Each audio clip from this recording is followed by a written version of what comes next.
Well, hello and welcome back. Thanks for coming back. Cali Mare here. I'm sitting on top of a mountain again, Cala. Fabulous view. I'll show you that in a minute. But today, one or two comments have asked to know about renting a property in Cyprus, whether that be an apartment or a villa, a townhouse, those kind of things, if you are relocating. Because of course you don't have to buy a property to relocate to Cyprus. So, Baroness Crackpot, a gentleman called Mr. Eric. How do you go about renting a property on the island of love? It's pretty simple. You can hunt properties down on the internet, but to be honest, if I was you, I wouldn't do it that way. You're going to pay a premium price, and of course, you're not going to see the property until you actually arrive.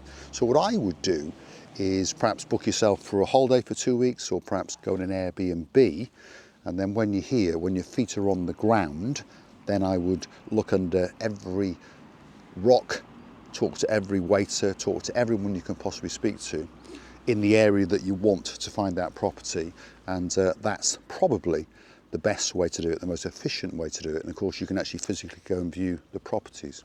So that's how I would do it. Now, costs. Isn't it? Costs. If you were going to rent a one-bedroom apartment, a nice apartment, let's say in Paya, let's say in Tala, or let's say somewhere in and around Paphos, or even in Paphos itself, if that's where you want to reside, you are going to be paying somewhere around 600-ish euros for a one-bedroom.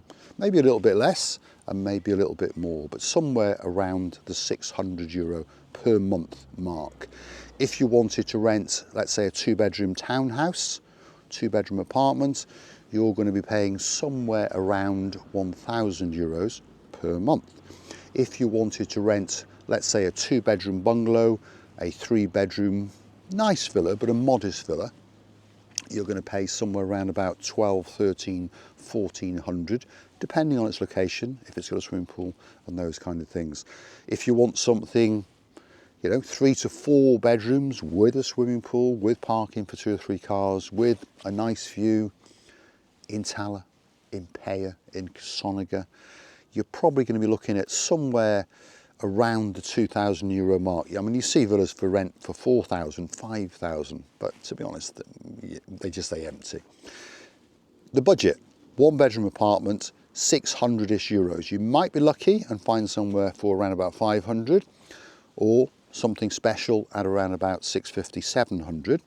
Two bedroom apartment, two bedroom townhouse, somewhere around, for a nice one, isn't it? Somewhere around 9,000, 1,100, somewhere around that mark. Three bedroom villa, somewhere around the 12, 14-ish, 100 euros per month. Something very, very nice indeed. I'm going to say, if you're lucky, 1,500, more likely 1,800 to 2,000 euros. So those are the prices per month. Now, what is your new landlord going to want from you? Well, they're going to want 1 month's deposit. That's the standard in Cyprus. So 1 month up front, and then of course prepayment in advance of the next month, isn't it, as we say. Now, many landlords will give you a reduction if you pay 12 months up front. And I'm not saying that's a bad idea, because maybe it's a good idea. But word of warning, let's say you rent somewhere and you think it's perfect, and then a couple of months in, perhaps it's not. Perhaps someone moves in next door and they've got a bunch of dogs. Maybe you like dogs, but perhaps you don't like them when they're barking at night. Or perhaps you understand that during the summer months, all their family come round and it gets crazy. So I would rent on a 12-month contract. Normally they do 12-month contract or 2-month contract. And I would pay 1 month's deposit and then pay every month that you stay there. Like I say, simple as that. All they're going to want from you is your passport, an ID, something like that, and of course some spondoolies, and it's as simple as that. There's no sort of credit checking, there's no sort of checking out who you are. At the end of the day, you meet your potential landlord, provided you appear to get on, that's it, it's all hunky-dory. The next thing they're going to want you to do though, most landlords, a lot of landlords, want you to change the water into your name, and many of them don't. but they will always insist on you changing the electricity into your name because that's the biggest bill. And of course, if you run away, they will be left with that bill. So let's talk about the water. Changing the water into your name, pretty simple. Either you can get someone to do it for you, or you can go to the water office and do it yourself. It's very, very simple. You go in with your ID, they'll give you a little ticket with a number on, so therefore you're in the queue. When the queue comes and it's your turn, you sit at a desk, talk to normally a nice lady who speaks English, and she looks at the rental contract, checks your ID, and you pay a €250 deposit on the water, which in theory you will get back when you vacate that premise. But more likely you'll go to another premise, isn't it? So that deposit then just rolls on with you. If you leave the island of love, as I'm saying, in theory, you get your deposit back, and many people do, by the way. So that's doing your water, and then there's a fee of about 60-ish euros, so around about 310-ish euros to change the water from someone else's name into your name.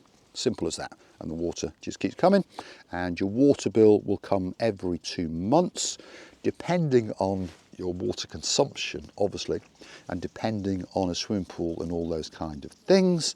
Your water bill in the winter, probably around 60-ish to 100 euros, depending on the size of that property, obviously, every 2 months, remember. In the summer, if you've got a swimming pool and if you are showering a lot, as you will need to do, that bill will go up a little bit. So it could be 150-ish euros, subject to the property that you are renting. And like I say, that is every 2 months. No, it's not actually, it's every 3 months, sorry. You get confused in Cyprus. It's every 3 months on your water bill and every 2 months on your electricity bill. So water, to be honest, is cheap as chips, and it is cheap as chips. Electricity is the one that's quite expensive, and of course it's quite expensive all over the world, isn't it? But I think Cyprus is number 2 in Europe for the most expensive electricity. The only place more expensive, so I'm told, so the surveys say anyway, is Netherlands. So that's Holland, isn't it? But of course the difference is that the wages in Holland, the salaries are much, much higher. But anyway, that's another story, isn't it? So your electricity bill, how much is that going to cost you? Well, you do hear some horror stories, but the first thing you've got to do is get it changed into your name. Again, very, very simple. You go to the electricity department in the middle of Cyprus, nice big shiny grey building. Again, you walk in, you get a number, you go in a queue, then you'll sit with normally a nice young lady who will explain it to you. She will look at the rental contract, make sure your name's on it, check out the serial number for the place, make sure there's no arrears. Then she will ask for your passport, ID, and then they will ask you for a deposit, and then they'll switch on your electricity.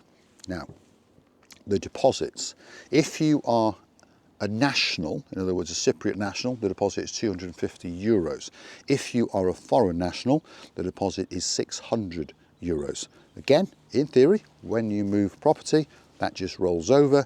If ever you leave the island of love, as long as you go and square up your bill, in theory, here we go again, but most people get it back. You get your 600 euros back. Now, I know what you're going to say. Hold on a minute. Shouldn't a foreign national be the same as a local?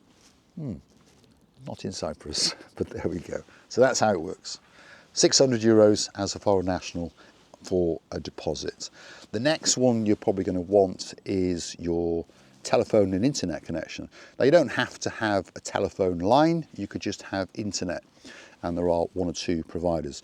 Now, all of the telecommunications systems are provided via CETA, which is the Cyprus Telecom Authority.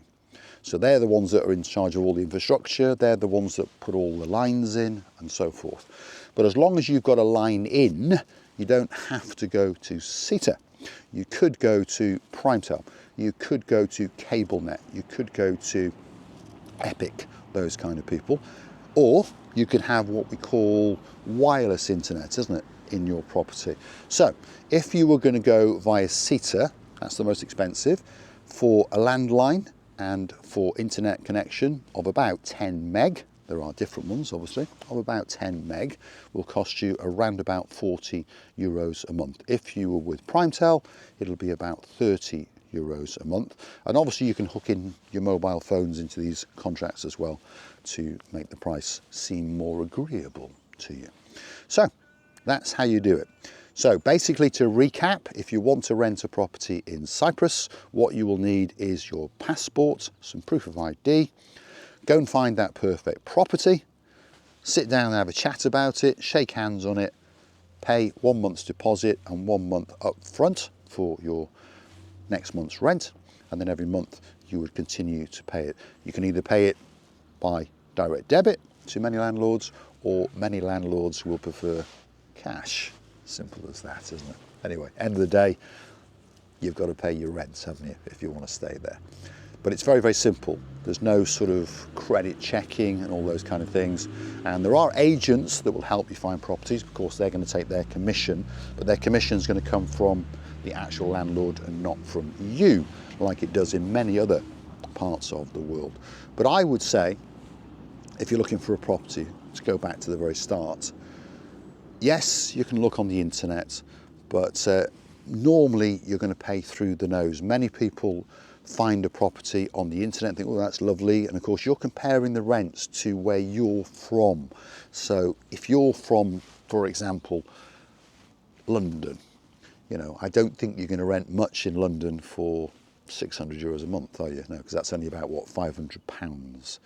So bear in mind, the cost of living pro rata in Cyprus is a lot lower than it is in the likes of London or Manchester, these kind of places. Obviously, if you're from the sticks where I am in North Wales, the prices are a little bit lower, although they're not that much lower, by the way. Property rents and property prices are still extortionate, aren't they?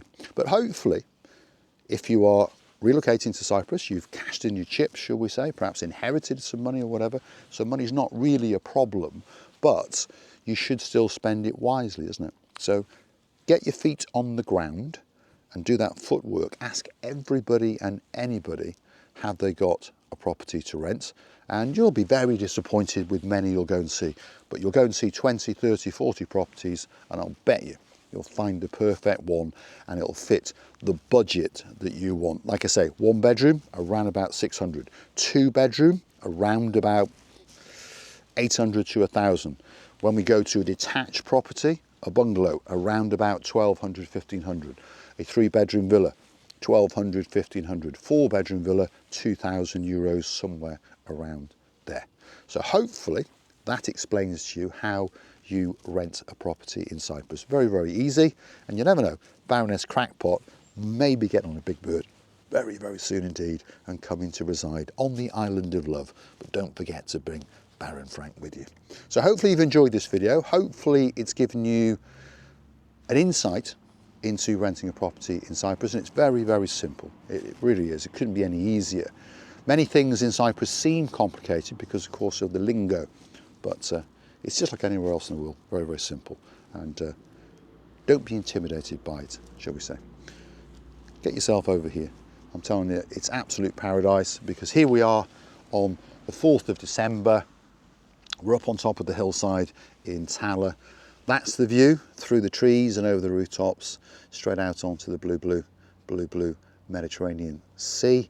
And the temperature is around about 18 degrees, so it is a little bit chilly. Hence the coat and the woolly hat, although it's not been wool lined yet. I'm going to light up the little boy cigar and I'll say thanks for watching. If you like what you see, hit the like, smash that subscribe. Please don't forget to keep on coming back for a little bit more of my madness, and hopefully I can tell you some of the insights of living in Cyprus. And if there's something you'd like to know, buying a car, those kind of things, you drop it in the comments. We can do a video on that. I'm going to say thanks for watching. I've enjoyed your company. Hopefully you've enjoyed mine. I'm going to leave you a review and I'm going to say life is good on the island of love. All that's missing is you.